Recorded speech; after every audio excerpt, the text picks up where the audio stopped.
What up, what up?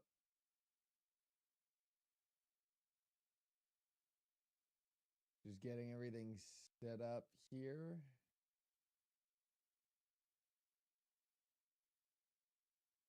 We are back after quite a break from the live streams.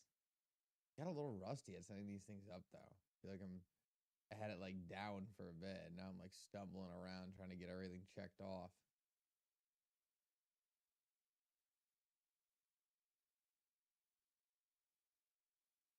He gets. Yep, there we go. Volume, volume, volume. That's what I was just saying. I got rusty at setting this thing up.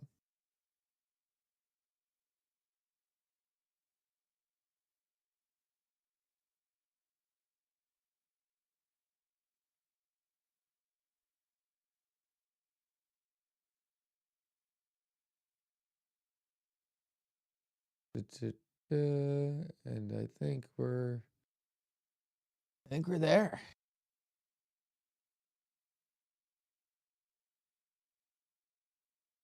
Yep. Nope. Everything looks good there. Now I just got to pull up that chat and we'll be good to go. Rusty on starting up these live streams. I guess that's what happens when I take a week off. Get out of the normal flow, but we are. There we go. Cool, cool, cool. Turn the volume up. All right. I think I fixed the volume thing, so we should be good there.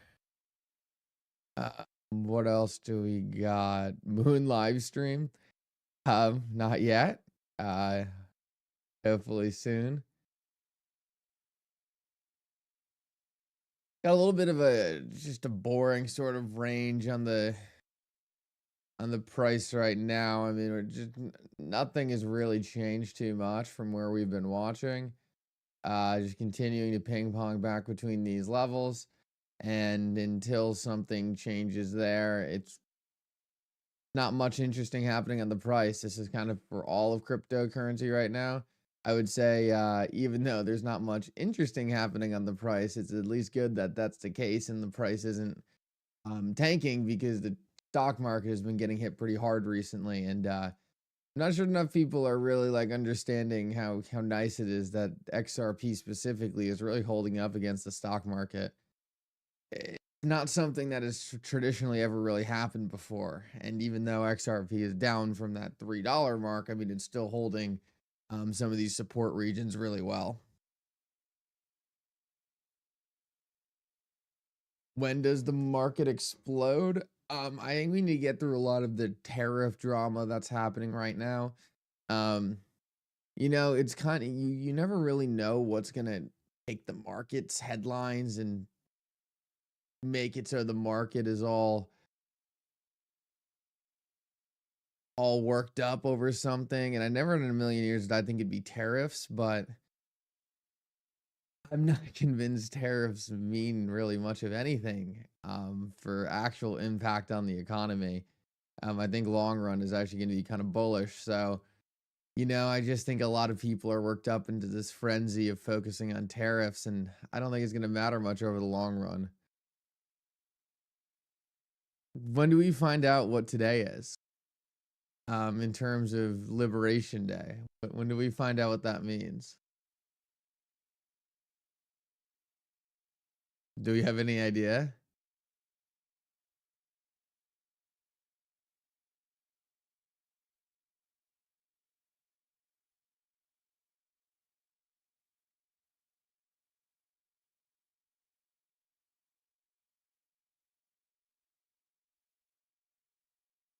Is there like any time for the announcement, or are we just gonna noon, 2 p.m., 4 p.m.? All right, I've gotten every day 4 p.m. Okay, I'm seeing 4 p.m. roll in. Oh, probably depending on where you are in the 4 East. Okay. Okay, let's go. God, they're gonna make us wait all day. How are we supposed to start celebrating Liberation Day if we have to wait until 4? We only get a half day today? Come on, we need like an 8 a.m. announcement.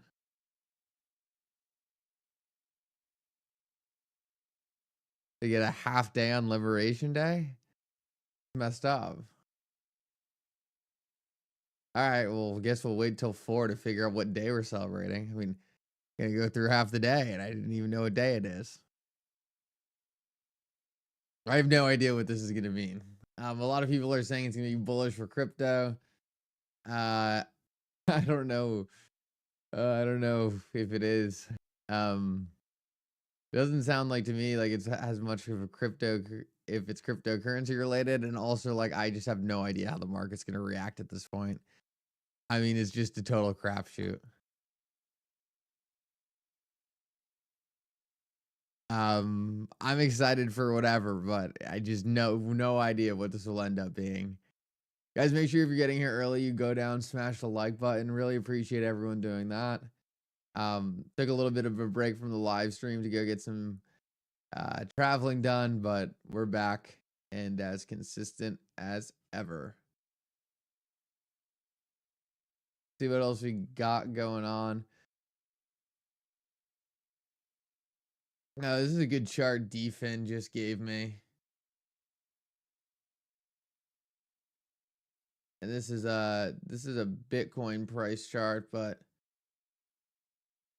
oh no, this is altcoin market cap. Okay, interesting. Yo, RPM, good to see you, man.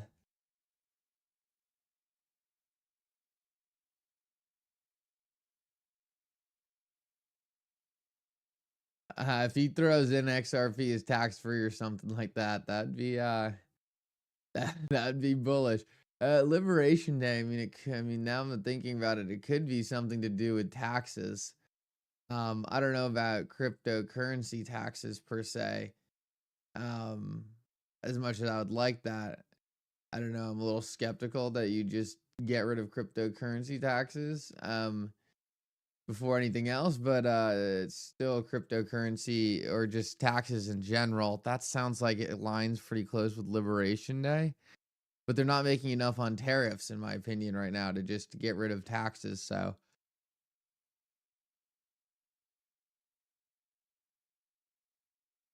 I don't know. Are we going to be leaving like NATO or something like that? Cheers, Chadwick. Good to see you.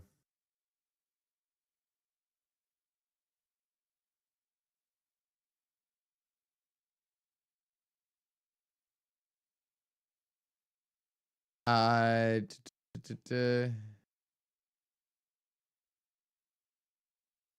Yeah, I don't really see too many guesses in the chat for what today is gonna be.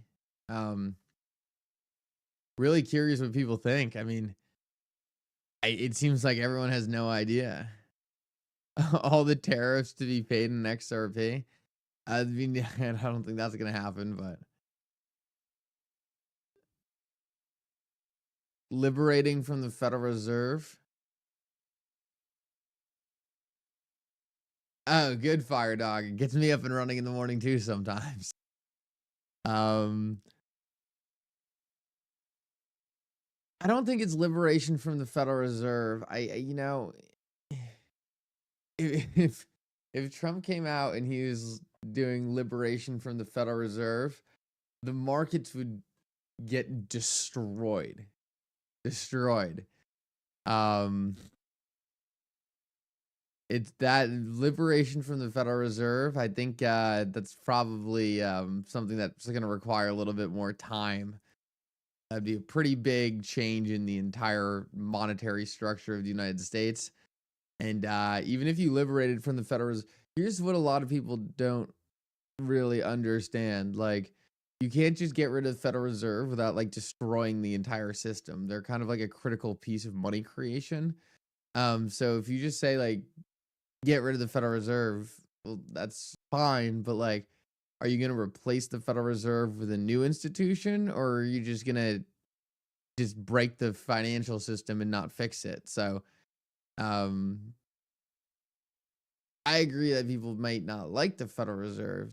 That's fine, but really, the United States Treasury issues debt, and then the Federal Reserve just buys that debt. Like that's what the Federal Reserve really does. They just buy debt. Um, and you know, if you don't have anyone buying the debt that the Treasury is issuing, then you're kind of putting yourself in a situation where, it's the system just doesn't really work how it's supposed to. Let's see if I can find a good video on that.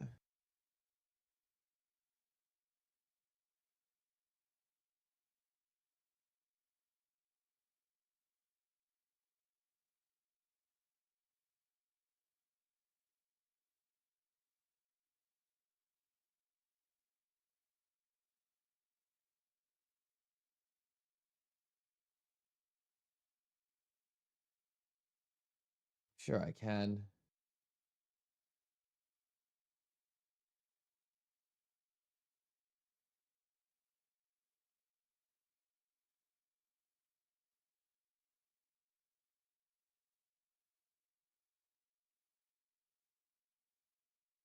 Um,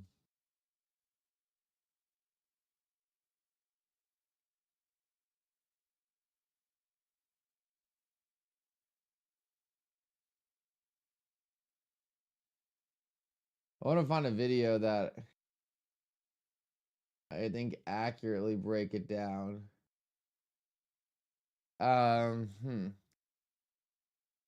This is a nice quick one.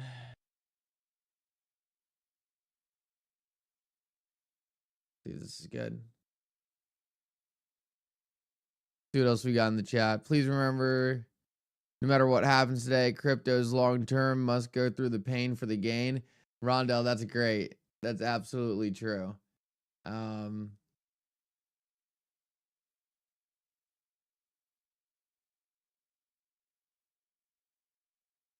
Yeah, this video is terrible.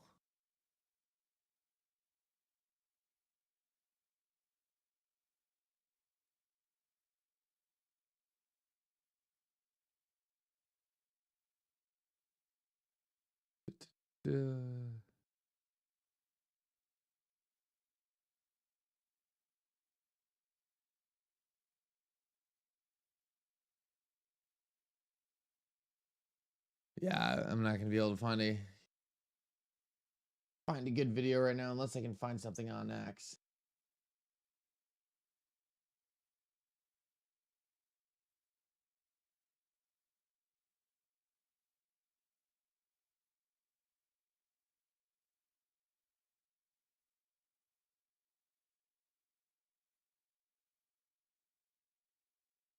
Well, maybe I'll make a video on this. I've seen some really good videos on just kind of infographics breaking it down, but doesn't look like there's anything too good. Can you tell David, please, to flip the switch already? We'll flip it eventually. Well, I guess I'll just give my definition of what happened. So, the way it works is the United States Treasury issues debt, right? So the United States Treasury issues debt that the Federal Reserve then purchases that debt. And then when the Federal Reserve purchases that debt, they're essentially creating money because then they have something on their balance sheet. When they purchase that debt, they can then take all the funds that they use to purchase that debt and start handing that debt or handing those notes down to Treasury banks. So the Treasury issues the debt, the Federal Reserve purchases that debt in the form of notes, and then those notes can be handed down to the banks to capitalize the banking system. And that's the biggest thing on why people say, like, when people say get rid of the Federal Reserve, it's like it's just a critical piece in how that flow works. And if you just get rid of the Federal Reserve, well, then you just have a hole in the entire system.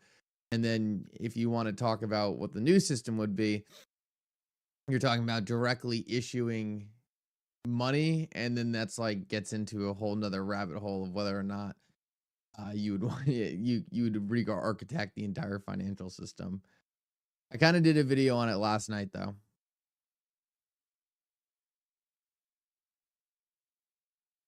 Been hearing a lot of good things coming out from India. Yeah, I have heard people talking about India a lot recently as well.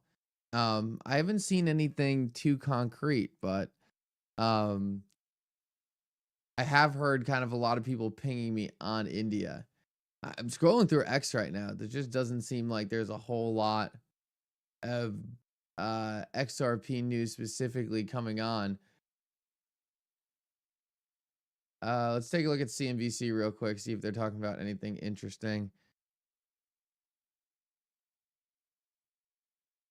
Back that 36 trillion a little bit easier, doesn't it? Yeah, Joe, it's definitely a sea change. Look, ever since Bob Rubin was Secretary of Treasury, it's always been the mantra, a strong dollar is in the best interest of the U.S. And that's carried on through many, many administrations until now. If you read between the lines and some of the policy papers that, for instance, the Scott Bessent, Stephen Mirren have written, between the lines, they would like a weaker dollar. To me, as a currency guy, I always say, be careful what you wish for, because, as you know, the market sentiment swings. If you get once you let the genie out of the bottle, it's hard to get it back in. So I think that's one thing that Rubin and his successors recognize, that it really is in the best interest of the U.S. in terms of attracting foreign investment, et cetera, et cetera. So it's to be determined, but that's. All right. Well, this guy's boring me already. Looks like CNBC doesn't have any good information either, which is fine. They'll look at anyone on CNBC. Just start talking about nonsense. Tesla deliveries today. Okay, well that's something to look forward to at least. We got Liberation Day at 4. Tesla deliveries. Oh man. Can't say I'm too optimistic on that number, but maybe it will surprise. Let's take a look at some charts. See what things look like on the chart side of the world. Take a look at XRP BTC real quick. Get an update there. Looks like we're trying to maintain support here. Falling out of this a little bit. Now, there's no exact science here on where these lines line up, so it's very easy for me to say, okay, maybe this line was a little bit more like this, and this one was a little bit more like this. But just watching this channel right now, because we are in a little bit of a danger zone of falling out of this channel. Now, this channel is just against Bitcoin, so XRP could still be going up. But we've kind of maintained this upward trend against Bitcoin, and it looks like that's in a little bit of jeopardy as we speak right now, but could easily have a rebound pretty quickly. To take a look at Bitcoin. Oh, Bitcoin's having a pretty decent recovery right now, which is honestly very good to see. Looks like Bitcoin really kind of bounced off this low, and now we might be creating a little bit of a consolidation pattern here. Squeezing the chart, and then we'll see what ends up happening here. I mean, typically these things play out where it'll move up in here and you'll get that next big downside move or that next big upside move. Just depends on where the market's going to be hanging out at that time. One of the ones, pretty much everything else in the market, I mean, has been pretty negative in comparison to XRP. I mean, even looking at XLM, XLM has really slipped below some of those levels that XRP has been hanging out above. So XLM kind of, where XRP traded much more up here, XLM kind of fell below this range and been a little bit more descending. So, and then let's see, QQQ. The big reason why I think most of this is happening is probably the sell-off in the NASDAQ. That looks like it's opening relatively negative, but this is what we really need to bottom out. If we can get the NASDAQ kind of do one big last dip lower and then do that V-shaped recovery, that's sort of what we're really waiting for before we can put a lot of this current sell-off behind us. But it just doesn't seem like this is kind of really bottomed yet, and there's no doubt in my mind that this is what's really driving the cryptocurrency market. The stock market's getting hit by the tariff news, and people worried about a recession because of the tariffs. And until the market can see that these things are not a worry, then the market's going to continue to worry about them, unfortunately. So just currently what the market decides the market wants to be panicked about. And unfortunately, even though cryptocurrency has nothing to do with it, we got to deal with it.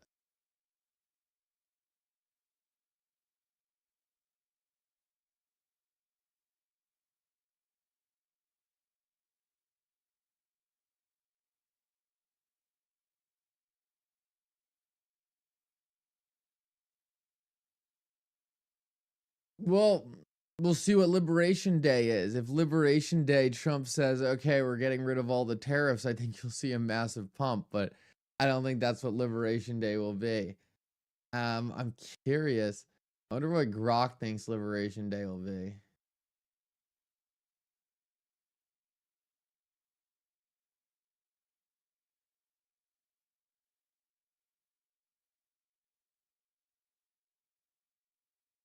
Plug it into Grok real quick. I'm curious what Grok's going to say Liberation Day is.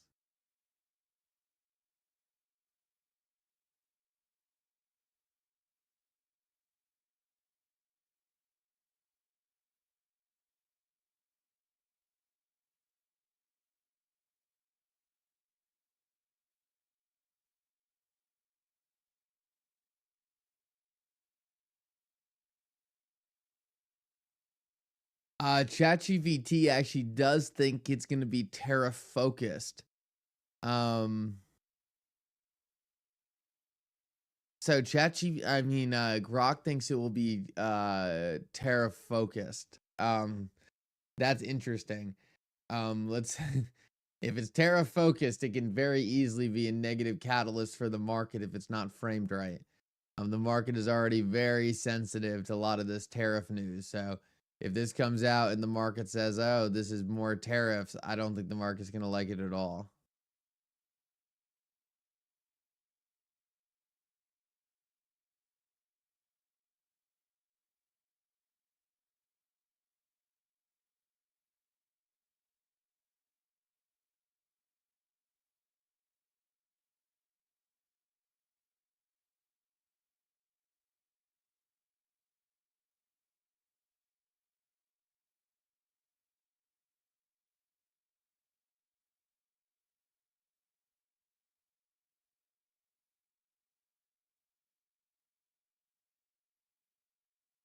Crypto Clay, I think you've probably nailed it. I think that's probably a very accurate depiction of what we'll probably see.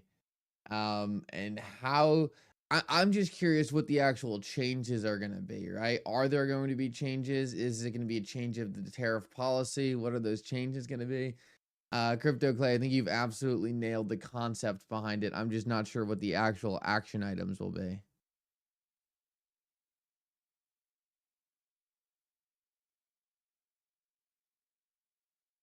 Tariffs would be priced in, but I don't think sweeping tariffs are priced in at a high level. So tariffs are priced in, but like what if Trump did massive tariffs on everyone?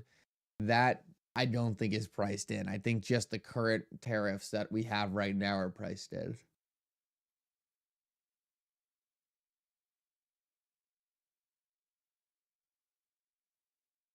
Because I'm not sure if the market has been given really any indication that there's going to be significantly more tariffs.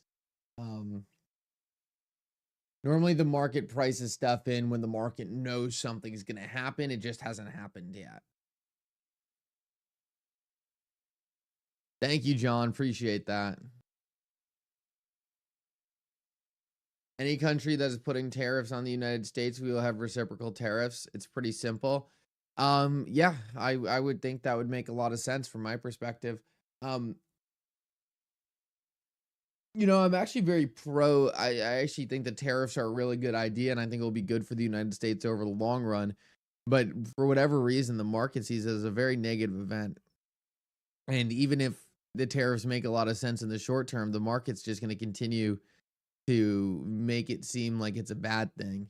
So it's going to be kind of an interesting thing that Trump's going to have to balance, because the market has already looked at tariffs as a negative thing. It seems like the market goes down every single time tariffs are talked about.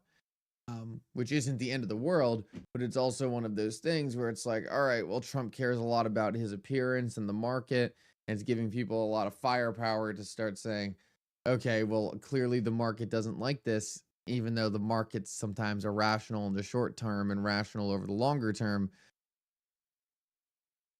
So it's kind of one of those things where it's going to be a tough thing for him to balance. And I hope he does, because, you know, I think the tariffs are generally a good idea.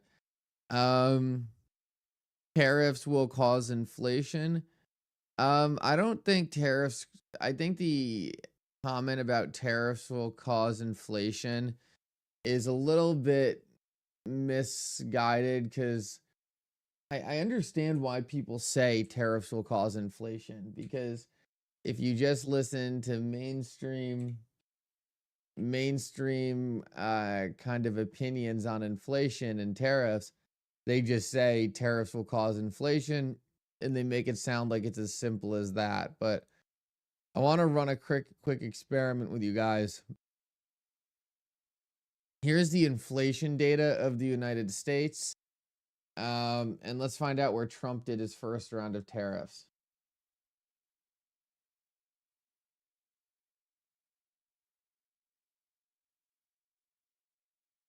So Trump's first term was from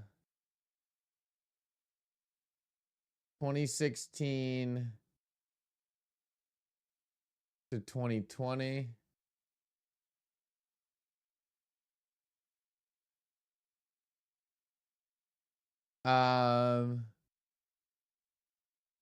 And Trump's tariffs started in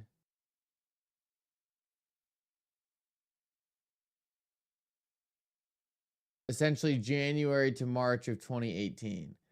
So tariffs started here.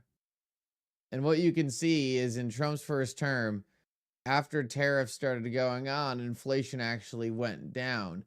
So it is a little more complex than just tariffs cause inflation. Because obviously what we saw is Trump's first term had almost no impact on inflation. You know, what was the thing that had a huge impact on inflation? Well, that was this right here, which was COVID. So COVID caused all the inflation. Tariffs just kind of caused a normal chop. I haven't, like, people always say tariffs cause inflation, but there's very obvious examples of times in history where tariffs didn't cause inflation. So is it possible tariffs cause inflation? Yes. Is it possible they don't cause inflation? Yes. We just looked at a time period in 2018 where Trump was doing his first round of tariffs, and no inflation was caused. So the economy is a very, very complicated machine, right? There's a lot of different moving parts, and it's a lot more complicated than just input one thing, this is the output. And that's why economists are always wrong, because like you can say, oh, the dollar's falling, but trying to predict the actual impact of the dollar falling or why the dollar is falling, it's really just everyone's opinion, because a million different things could all be playing into it, and trying to figure out what thing is more influential than the next and how all these other factors come together. It's just kind of a fool's errand. And that's one of the biggest things when people talk about inflation. They just talk about it so binary, like, okay, tariffs equal inflation. It's like, yes, when you think about it, tariffs might equal inflation, but if tariffs cause a depression and everyone is poor and no one has any money anymore, well, that's not an inflationary environment. That's a deflationary environment. So like you can put tariffs on, right? And no one can afford anything, and then no one is buying anything, and then therefore there is no inflation because everyone's refusing to buy anything because no one has any money anymore. So there's a lot of examples of where it's not as simple as tariffs causing inflation. And just understanding that like a lot of the people who tell you it's that simple are probably haven't analyzed any times in history where there's been tariffs and there's been no inflation. If that should be the first question you ask someone. If tariffs always lead to inflation, right? Like then why are there points in history where tariffs didn't lead to inflation?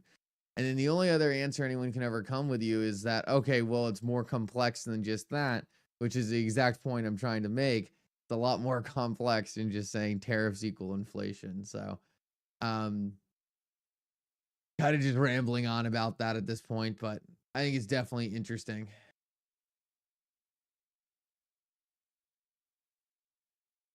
All right. Random conspiracy theory time. We're talking about some pretty substantial changes. Are these conversations? Sorry. Forgot to mute CNBC. What are they talking about?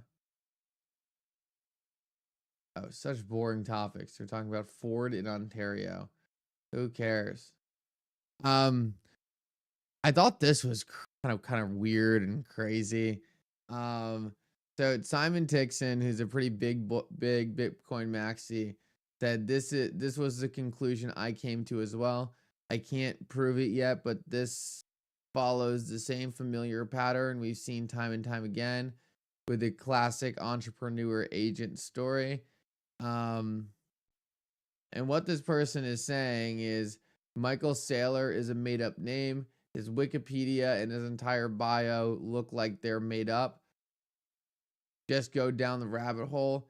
Can't even find any info about his parents or much information on his personal life. I've tried ChatGPT, Grok, Deep Search on Google, and nothing. Looks like a CIA psyop in my opinion. How do we not find any information on one of the richest people in the United States? He then goes into talk about how, hey, I might turn this into a thread if I find more info, but it's pure speculation right now. And now he has another thread talking about Michael Saylor and a potential black swan for Bitcoin.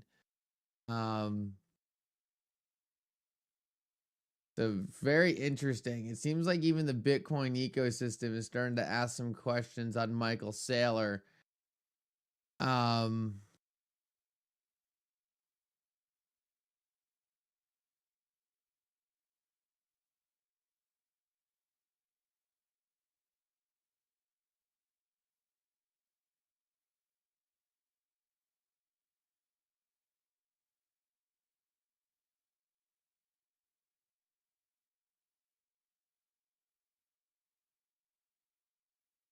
This thread is let me go through it real quick. Why MicroStrategy will be a black swan in the future, possibly due to the US government. Everyone thinks Michael Saylor is Bitcoin's Lord and Savior, but they're just as greedy as him. Pump my bags. He's done so much for Bitcoin. And then insulting Bitcoin maxis. MicroStrategy is bad for Bitcoin. It's bad for the whole crypto space. The infinite money glitch that MicroStrategy has become is not going to end well, and I'll explain why. Insolvency is not the only threat. Here's the steps MicroStrategy follows to buy Bitcoin. MicroStrategy buys Bitcoin. Bitcoin goes up in value. MicroStrategy stock goes up in value. Saylor dilutes shares by selling equity or takes out a loan. The stock temporarily goes down. Rinse and repeat. If Saylor bought Bitcoin once, it'd be a Bitcoin ETF. However, this has become the largest institutional holder of Bitcoin. Possible black swan theories. BlackRock acquires a ton of MicroStrategy shares until it controls MSTR. Government regulation comes in and seizes MicroStrategy's Bitcoin. Insolvency due to price action. BlackRock disclosed their holdings of over 5% MicroStrategy shares. BlackRock's IBIT is also the largest BTC ETF. It's like two giants going to war with one another. There's no good way to buy Bitcoin / crypto. Wait, there's no way it's good for Bitcoin and crypto or ends well. It's almost like an evil plan to acquire so much it controls and prevents the people Bitcoin was created for. Okay, yeah, I don't really agree with that. This seems to be the plan, whatever. Let's just say MicroStrategy stock collapse. That would force Saylor to liquidate its Bitcoin holdings, which could cause more sell pressure on the market than FTX and Luna combined. I also think that Bitcoin acquisition has hurt the price of Ethereum. Yeah, I mean,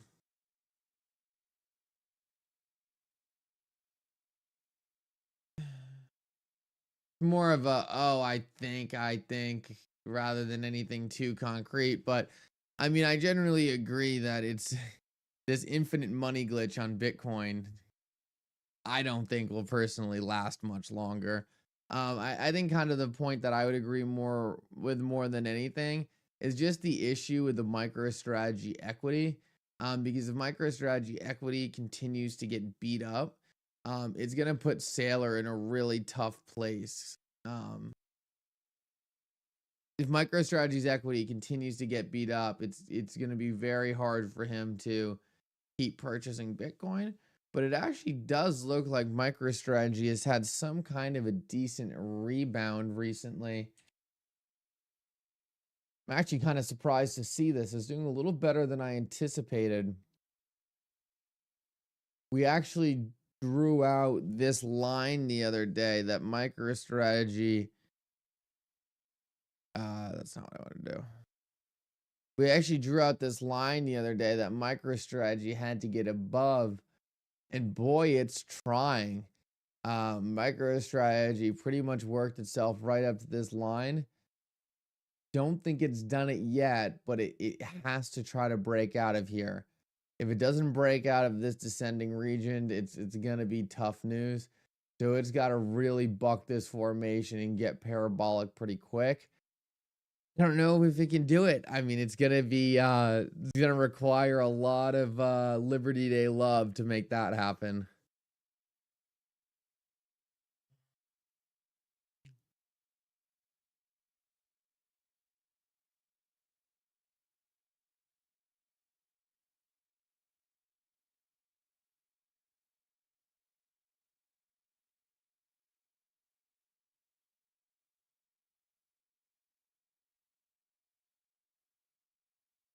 Little XRP green. You like it? Let me take a look.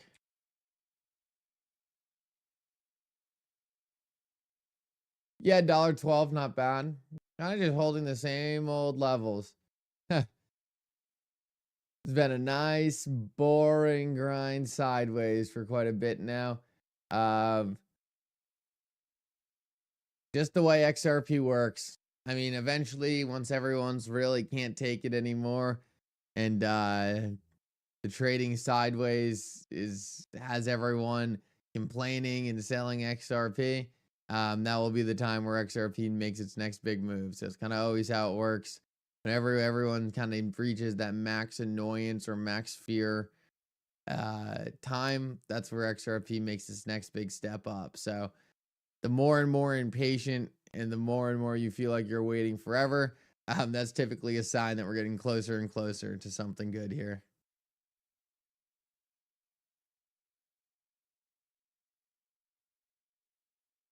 Market going down in 5-4.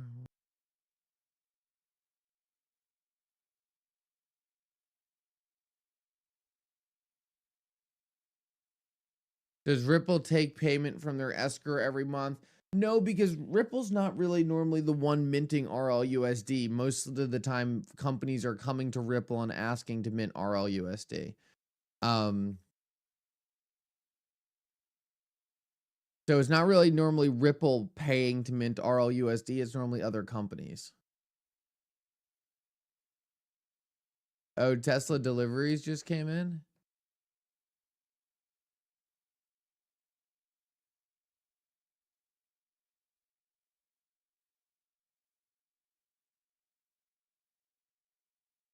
Oh, huge miss on Tesla deliveries. Let me see what the stock is doing.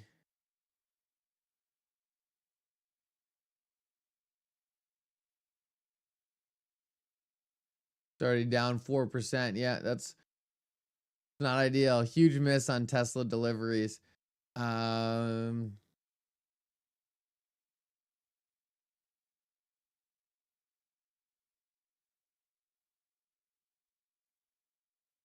So Tesla deliveries, it looks like 40,000 short of expectations.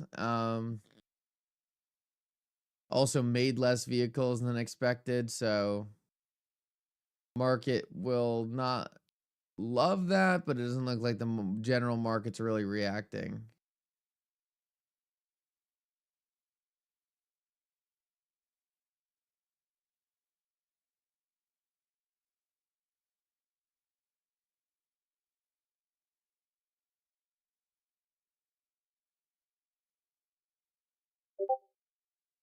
Oh, it looks like because they changed the Model Y and it took them some time to actually change up the production line for the Model Y. So not the end of the world. Looks like the market is digesting the news pretty fine, down 3.9%. Kind of nothing for Tesla. So looks like the market's generally unconcerned about that, which is good. I was worried the market would look at Tesla bad delivery numbers as like, oh, the economy is slowing down. Oh, it's a recession and all those kinds of things. But it looks like the market, for the most part, kind of just saying, yeah, it's not a big deal.